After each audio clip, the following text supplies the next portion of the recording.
battles unfold on the table, this expands. Miniature warriors in a strategic dance.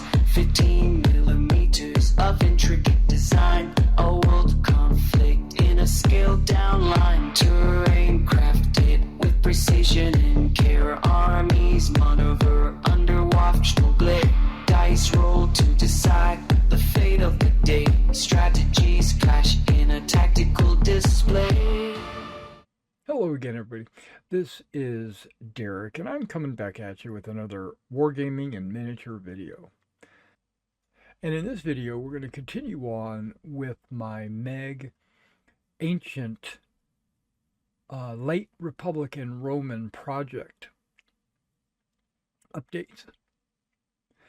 And this is a Roman Legion for a game called Meg, or Mortem at Gloriam. And this would be an 8-base Legion. Now, I know that you guys have been following along and watching my updates as they go along. And I've said this every time, that I am not doing the Maximus game. I am doing the Magna game. And the Magna game, this would actually be two legions of 4 bases. So dividing it down the center line, you've got 2 sets of command, which in Meg you don't even have to have any command, but it's just good to see on the table. There's no special rules for having a command stand or anything like that. I just like to include them to make the Legion look better. Now, the way I've split this Legion in half is by their plumes, right? We've got red plumes and we have white plumes. That's the way I normally break down the my Maximus legions into 2 halves for the Magna game, and I differentiate the 2 halves using their plume. Now, if I needed to combine them to make a Maximus Legion, that would be no problem. I could do that because their tunics are all the same color and the shields are all using the same little big men decal. And in this case, it's 2 boars, yellow with 2 boars. I went through my little big men decals, and I've noticed that there is no green shields, but there are white shields with green wreaths on them. So what I plan to do going forward, or going not going forward, but the next time I do a Legion, I'm going to do one of these white shields with green leaves, but I'm going to paint their tunics green. So there'll be a lot of green in the, I want there to be a lot of green on the unit. And the plume colors, I rotate through, and I just pick different plumes based on my whim. Black is a popular one. White and red are the most popular. But I do have some that are other colors as well. So it just depends on what whim strikes me. Now, on these helmets and shins and shield bosses, I have in the past used old gold, which is a army painter color. It's called old gold. Now, or is it? No, it's Vallejo. It's called old gold. That's what I normally use for my or what I have been using because it's not.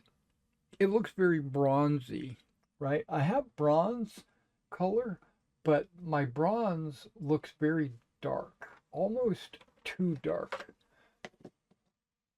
So like this is bronze, right? And you can kind of see that these two colors are very comparable. But the old gold, I feel, uh, makes it a little bit more shiny, if that makes sense.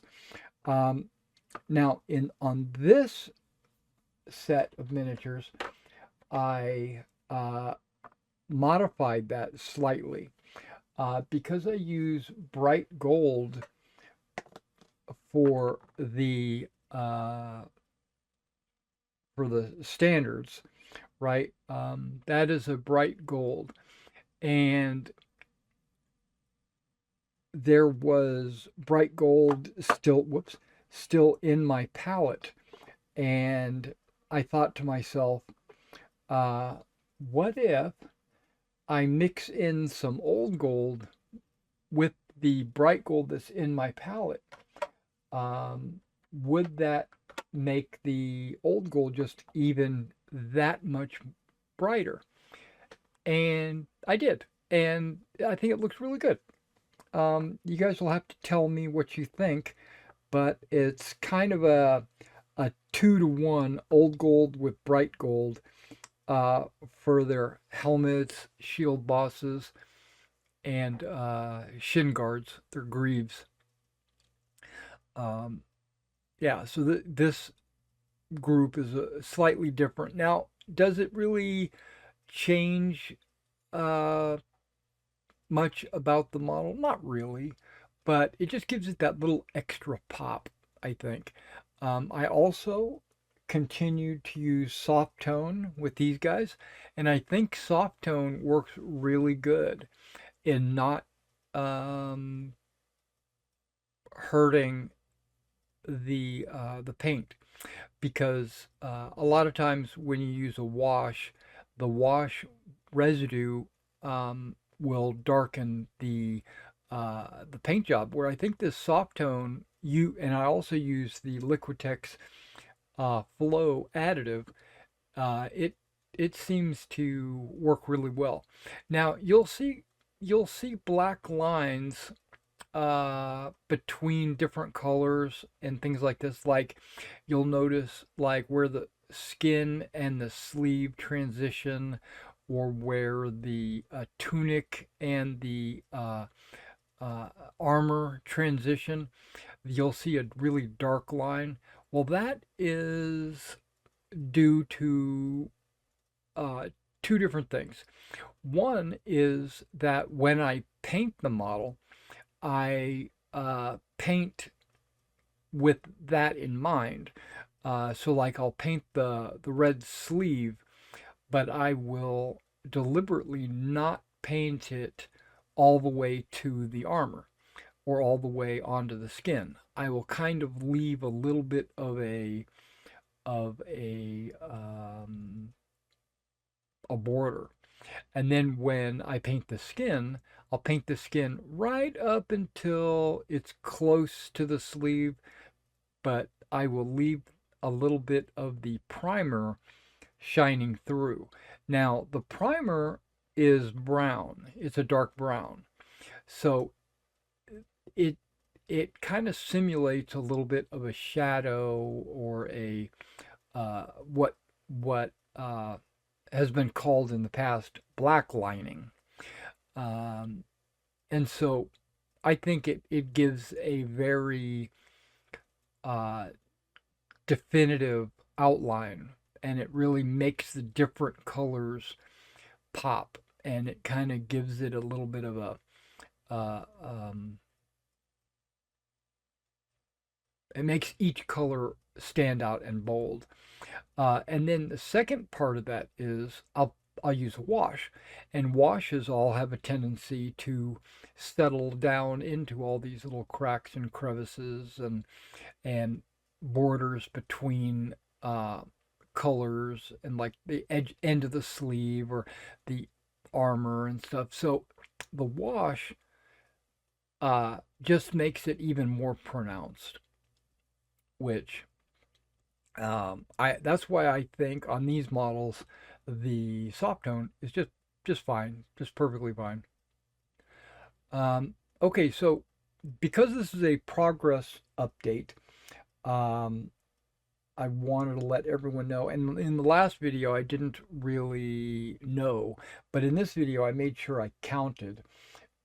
This would be Legion 9 and 10. So I have 10 Magna Legions for my late Republicans, which is approximately the same right now as my mid Republicans. My mid Republicans still need to be rebased. And I also have about 6 more of these groups that, or maybe 5 more of these groups that I need to do to complete my late Republicans. But I've decided that I'm going to take, or I haven't decided, let me rephrase that. I've been thinking that I'm going to take a break from doing the legions and jump into maybe the ballista, maybe some cav, maybe some allies. I'm not sure. There is a kind of a cool special rule that I didn't know about until I started looking at the army list and like how many ballistas are allowed.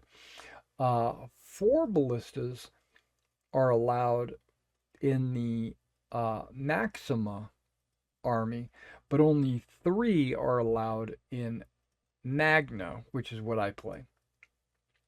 Now I already have 4 ballistas primed and ready to start painting. And I also have a group of 4 ballista from Cromartie Forge, which the ballista machine, the Scorpion, looks way better on the Cromartie Forge. But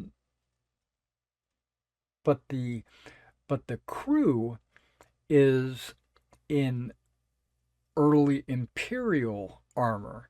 You know, they've got the segmentata bandit armor. They've got the specific type of helmet that is used by the Imperials, and so it kind of doesn't look right. It wouldn't look right fielding the Cromartie ones with a Republican army because of the way the armor works on the crew. My ballista that I have for that I already have primed are generic ballista crew. So they are just togas. They don't have any armor on them at all. And so that would work for the Republican Romans. It would work for any other nation as well. So I'm gonna paint them up. Now those come with Republican shields. Let me pull one of them out. So that's a uh, a, a primed ballista, and you can see that there's a stack of shields and pylons or whatever. There's 2 shields, and then the rest of these guys are all dressed down in just tunics. And these are all metal, and I don't know if these are Old Glory. For some reason, I'm thinking these were forged in battle. I think, but I could be wrong. The Cromartie Forge ones come on strips like that. This is a 3D printed, obviously.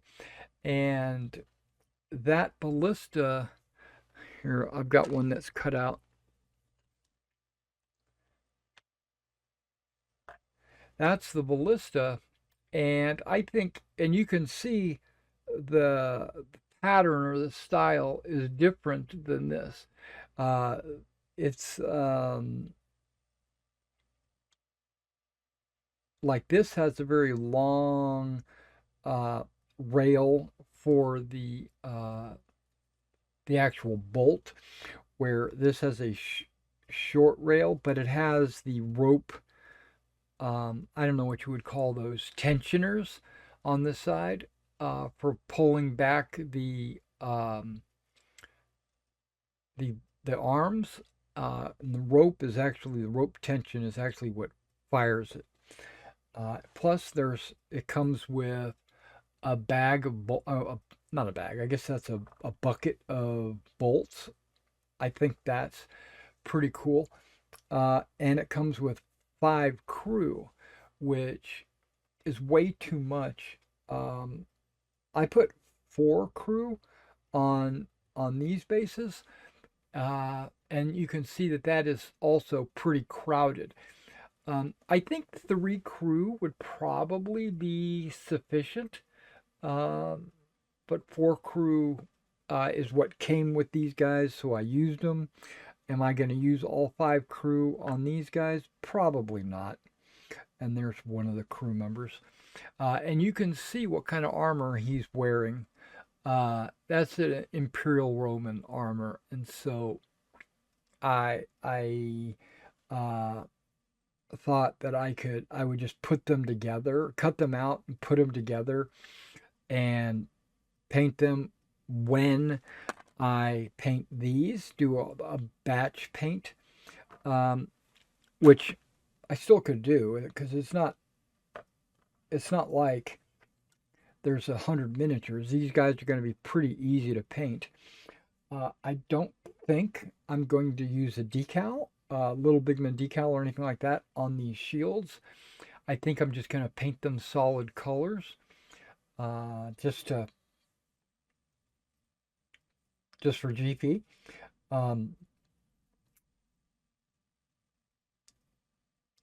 But when I was doing research on like how many on an Imperial army, how many bolt throwers can you have and stuff like that. When I was doing a look, because I have not built a Imperial Legion, I haven't really even looked at them at all. But when I looked, they have a special rule where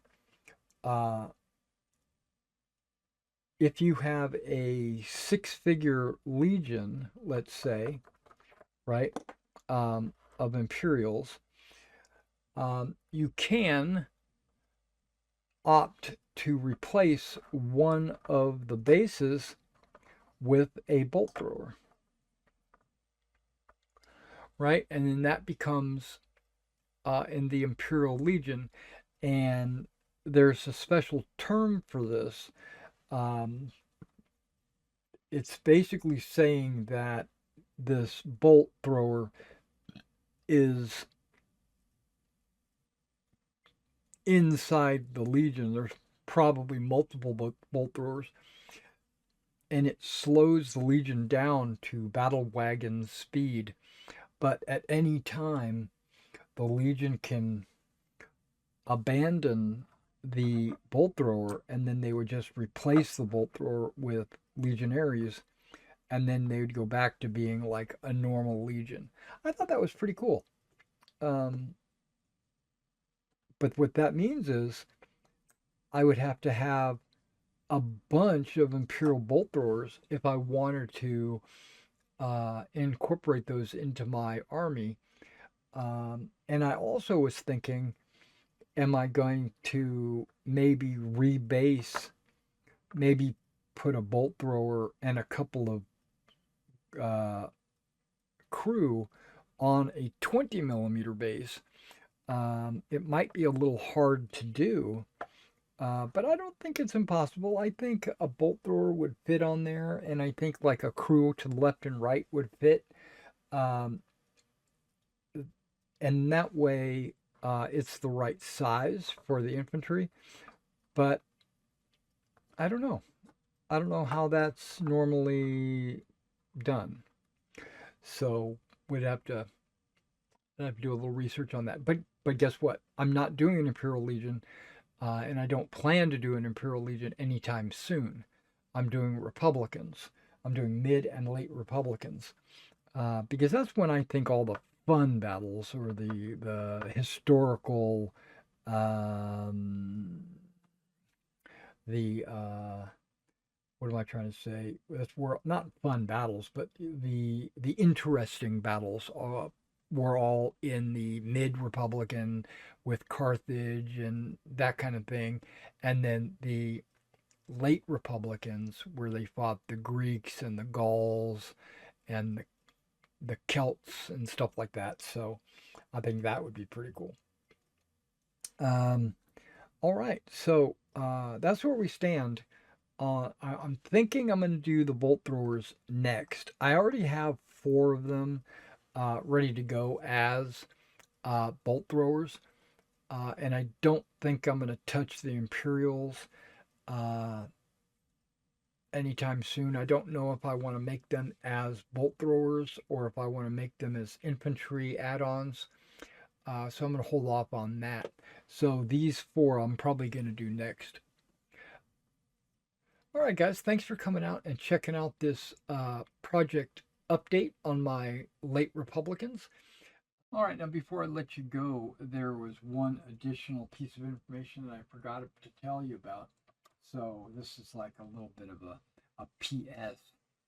Um, the late Republican Roman army, the one that I'm working on right here, it has a special rule when it comes to their camps, their fortified camps. Their fortified camps uh, are considered to have two bolt throwers built into the camp.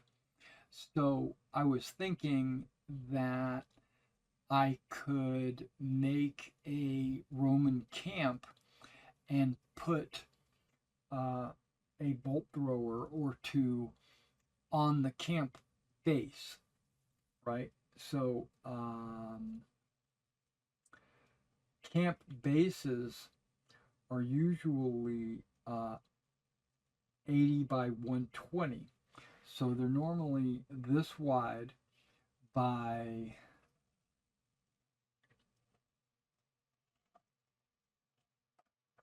this long, right? So this is a campsite base size. And I could easily uh, put a couple of bolt throwers on with a couple of tents or whatever in into the camp with the camp followers and stuff like that, just to give it some uniqueness and to let my opponent know, or whoever's playing my late Republicans, they could know that the camp actually has the ability to shoot twice. I know I can say it on the document, on the army list, and I can tell the player if I'm refereeing a game or whatever. I can just mention it, but I need to make a Republican campsite anyway, and so I don't see why I can't just throw a bolt thrower on there. Now, um, I'm been thinking about getting the Cromarty Forge. Uh, they have a Roman marching fort uh, in 15 millimeter, and I was thinking about getting that and building it out because there is uh, a couple of scenarios in the Hail Caesar book where you need a marching fort, but in addition to the marching fort, they have campsite fortifications where you can put a campsite fortification up. And if I did that, then I probably would not be able to fit the bolt throwers unless I did some cutting and reworking and maybe put them up on the wall or something like that. So I'll have to really consider that. And luckily, they're plastic, so I should be able to cut and modify them. But the walls, that is, and the bolt throwers and stuff like that. So that shouldn't be too hard to do. It's just, I don't know if I'm going to go into that much detail on my campsite. I don't see why not. I like doing details on everything else. So, all right, I just wanted to touch on that. The campsite could possibly have two bolt throwers. I'm working really hard to get my late Republicans up to speed so that I can play the battles from the Hail Caesar, Caesar in Gaul, or yeah, or Wars of Caesar. I don't remember what it was called, but it's basically uh, Caesar taking on a bunch of Germanics. Um, and if you have any desire to purchase some figures like this, be sure to check out my eBay store. Also, if you want me to paint some figures for you, be sure to drop me an email so that I can quote you a price on my commission. Plus, the commission prices are all down in the description below. There's a Google Doc that you can link to. Now, also, I post on X from time to time. Uh, Periodically, once a month or so, I'll put a post up there. So check me out there. Make sure you check out my X as well. All right, guys. Thanks for coming out and checking out this video, and I'll catch you in the next one.